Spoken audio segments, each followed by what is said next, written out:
अस्सलाम वालेकुम नाजरीन, यूशा मुनीब एक और व्लॉग के साथ आपकी खिदमत में हाजिर है। आज हम जिन मौज़ूआत के ऊपर बात करेंगे उनमें सबसे ऊपर स्मोक है। उसके अलावा हम ऑस्ट्रेलिया के वर्ल्ड कप जीतने के बारे में कुछ बात करेंगे।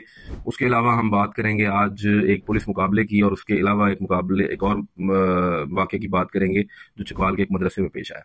तो जनाब, स्मोक के मौजू से शुरू करते हैं। स्मोक का जो मौजू है वो दिन ब दिन गंभीर होता जा रहा है। हम पहले इसको स्मोक फेस्टिवल कह रहे थे, हम अभी भी स्मोक फेस्टिवल कहेंगे, लेकिन ये मसला अब थोड़ा सा हदें क्रॉस कर रहा है। तो हदें क्रॉस नहीं होनी चाहिए।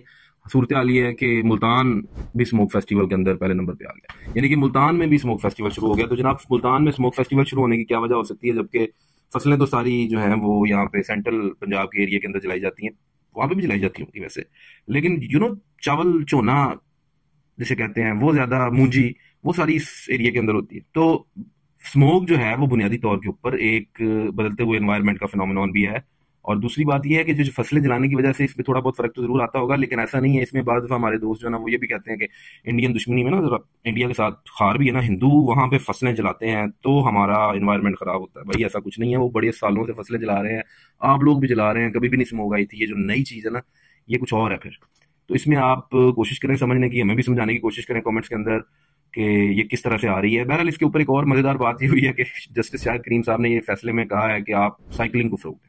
तो जस्टिस शाहिद करीम साहब ने जो कहा है कि आप साइकिलिंग को फरोग दें, तो ये सर उनकी बारगाह अक़दस में ये गुजारिश है कि सर, माड़ा बंदा पहले ही साइकिल पे है, कितना कुछ साइकिल चलवाना है सर आपने उससे।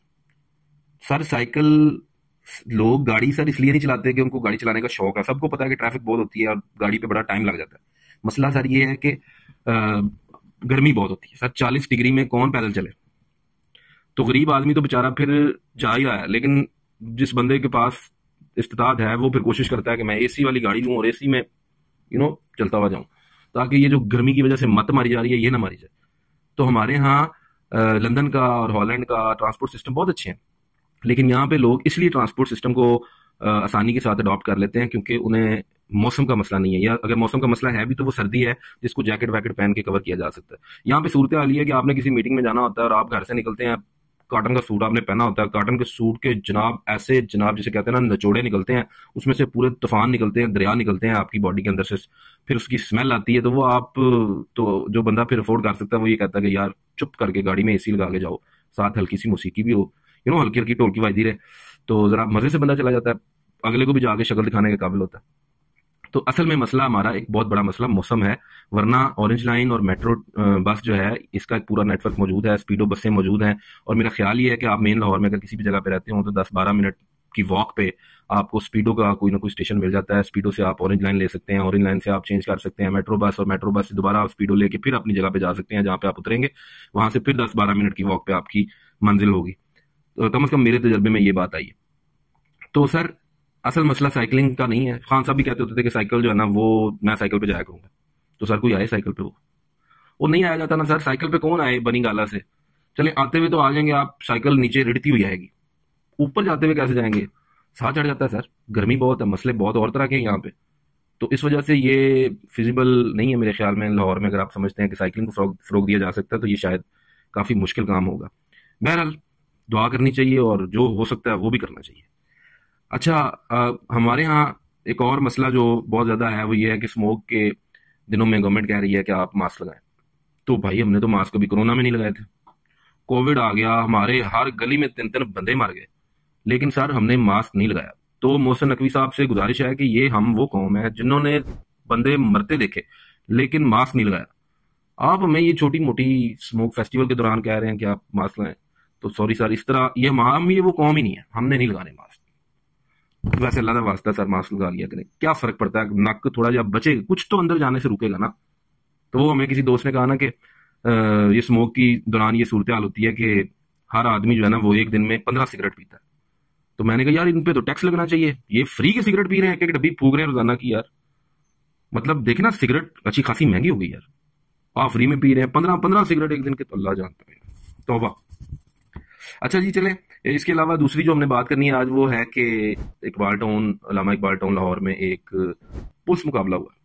अब पुलिस मुकाबले का तो आपको पता ही है फिर कैसे होते हैं, लेकिन ये इतना साफ और शफाफ पुलिस मुकाबला हुआ है कि यकीन करें नाज़रीन, आप सोच भी नहीं सकते। इसमें हुआ ये है कि 5 डाकू थे, 5 डाकुओं ने एक घर के अंदर जाके घर के सारे जो अरकान थे, घर के सारे जो जी थे, उन्होंने नाप लिया, यरगमाली बना लिया उसको। अब यरगमाली बनाने के बाद उन्होंने कोई डिमांड शिमांड की होगी, पुलिस पहुंच गई।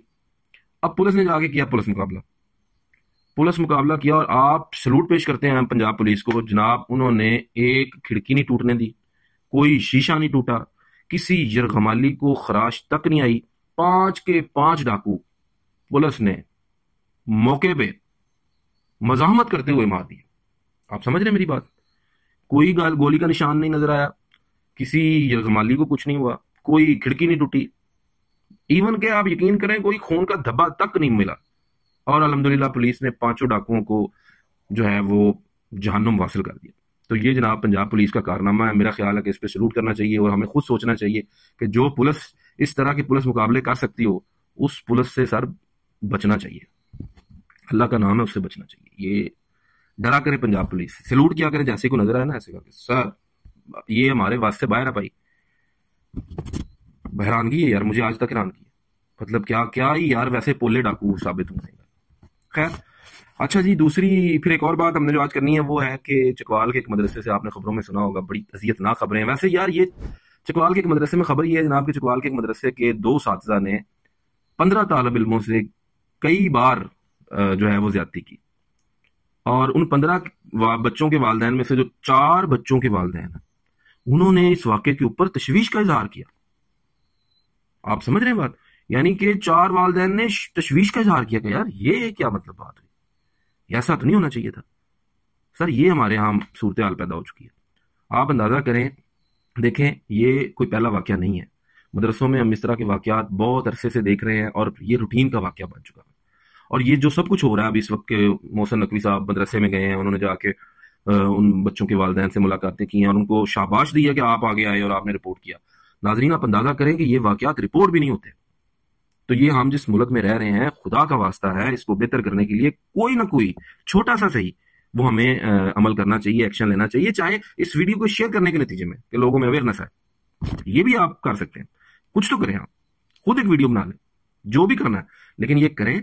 और ये संजीदा बात ये है कि उस मदरसे के जो उस्ताद हैं उनको एक जबरदस्त सजा मिलनी चाहिए, लेकिन ये सजा काफी नहीं है। इस कल्चर का खात्मा जरूरी है। इन वजूहात जानना जरूरी है कि उस मदरसों में ऐसा क्यों हो रहा है, और अगर हो रहा है तो उसको खत्म कैसे किया जा सकता है। ये एक बहुत लंबा टॉपिक है, इसके ऊपर हम फिर कभी बात करेंगे, लेकिन ये एक बड़ा जेन्युइन मसला है। खुदा के वास्ते अगर आप अपने बच्चों को मदरसे में भिजवाते हैं तो आप उनकी पूरी तरह से निगरानी करें। उनको बताएं कि बेटा अगर किसी ने कोई इस तरह की हरकत की तो तुमने हमें बताना है, और उस बताने के बाद अगर वो बच्चा आपको बताए तो उसको फौरन पुलिस को रिपोर्ट करें, और बिल्कुल इसको इजी ना लें। खुदा का वास्ता अपने बच्चों की हिफाजत करें। ये बच्चे आपके बच्चे हैं, और हमने तो ऐसे वालिदैन भी देखे हुए हैं नाजरीन कि जो उसातिज़ा को, खास करके जो कारी साहबान होते हैं, उनको ये कहते हैं कि ये बच्चा असी तुहानू दे देता है, हुण इस बच्चे का मास तुहाडा हड्डियां सानू दे दिया। ये मैंने अपनी आंखों के सामने वालिदैन को कहते हुए सुना। तो ऐसे खूनखार वालिदैन बनने से गुरेज कीजिए, खुदा का वास्ता है। ये बच्चे इंतहाई मासूम होते हैं। इन बच्चों के साथ इस तरह के जो जुल्म होते हैं, इनका हिसाब आपने भी आखिरत में देना है। अल्लाह ताला आपसे भी पूछेगा कि ये आपने बच्चों का ख्याल क्यों नहीं रखा जब मैंने आपको बच्चे दिए थे। तो इसलिए खुदा के लिए अपने बच्चों का ख्याल रखें, अपने बच्चों की हिफाजत करें। ये पिछले दिनों में जो 15 साल के बच्चे ने जो हरकत की, जो हमने पिछले व्लॉग में डिस्कस भी की, अगर आपको उसको वाकये को पूरी तरह जानना है तो आप पिछला व्लॉग देख सकते हैं। अब उस बच्चे के वालिद को भी अभी यानी शर्म आनी चाहिए कि जो हरकत उसके बच्चे ने की है, इसका मतलब यह है कि उसने अपने बच्चे का पूरी तरह से ख्याल नहीं रखा। वो बच्चा स्पॉइल हो चुका है, वो बच्चा खराब हो चुका है। न जाने कितनी ज्यादतियों का शिकार होने के बाद उसने ये ज्यादती की है। तो बराए करम अपने बच्चों का ख्याल रखें। बच्चों से सारी दुनिया मेहरबानी का सलूक करती है, शफकत से पेश आती है। तो बच्चों के साथ किसी भी तरह से कोई भी ऐसी हरकत होने पर किसी सूरत में बर्दाश्त न किया करें। आपके सामने हो रही हो, आप फिर भी रोकें। अगर आपको पता चले कि किसी ने किया, उस बंदे को पूरी तरह एहसास दिलाएंगे ये तुमने गलत किया। तो बच्चों के साथ सर बिल्कुल नो कॉम्प्रोमाइज, इस तरह का कोई वाकया जो है उसको ना होने दें। अच्छा जी, एक और जो बात है वो ये है कि आज इंडिया और ऑस्ट्रेलिया का वर्ल्ड कप का फाइनल का मैच था।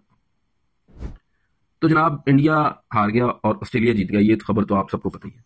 लेकिन यार ये मसला ये है, मैं कई दफा सोचता हूँ कि अब ऑस्ट्रेलिया की टीम जीत के अपने मुल्क में जाएगी तो उनके मुल्क में वर्ल्ड कप क्रिकेट देखने वाले तो मेरा ख्याल है बहुत कम लोग हैं। तो जब वो इतने कम लोग हैं, उन्होंने एयरपोर्ट पे जाना है, किसी ने उन्हें फूलों का हार नहीं पहनाने, किसी ने उनके बारे में मीम्स नहीं बनानी, किसी ने उनके सोशल मीडिया पे आके मुबारकबादें नहीं देनी, देंगे चंद एक 4-5। और दूसरी तरफ इंडिया के जो सारे खिलाड़ी हैं उनको करोड़ों लानतें पड़ चुकी हैं, बल्कि उनको मैच के दौरान ही पड़नी शुरू हो गई थी। आपने देखा ही है मैच, मैच के अंदर कैसा रहा, ऐसे जनाब सन्नाटा फैला हुआ था, ऐसे जनाब सुई गिरने की आवाज आ रही थी। तो मतलब वो बेचारे शौक में चले गए हैं सारे। अब जैसे ही वो शौक से बाहर आएंगे, वो फिर मीम्स बनाएंगे, वो बेइज्जत करेंगे, वो कोहली से लेके शुभमन गिल तक जनाब सारी कौम को पूरे पैमाने पे रख के फुल बजा देंगे। तो सर, मेरा ख्याल अगर इंडिया जीत जाता तो यार इतनी दुनिया की लानतों से बेचारी टीम बच जाती। ऑस्ट्रेलिया में अगर लानतें पड़ भी जाती ऑस्ट्रेलियन टीम को, तो कितनी को पड़ जानी थी। वो 5-7 लोगों ने कह देना था कि यार शर्म कराया करो, सही खेलिया करो, मुझे लगता है ना ही डबो देता जाए। इससे अलावा क्या होना था ऑस्ट्रेलिया में।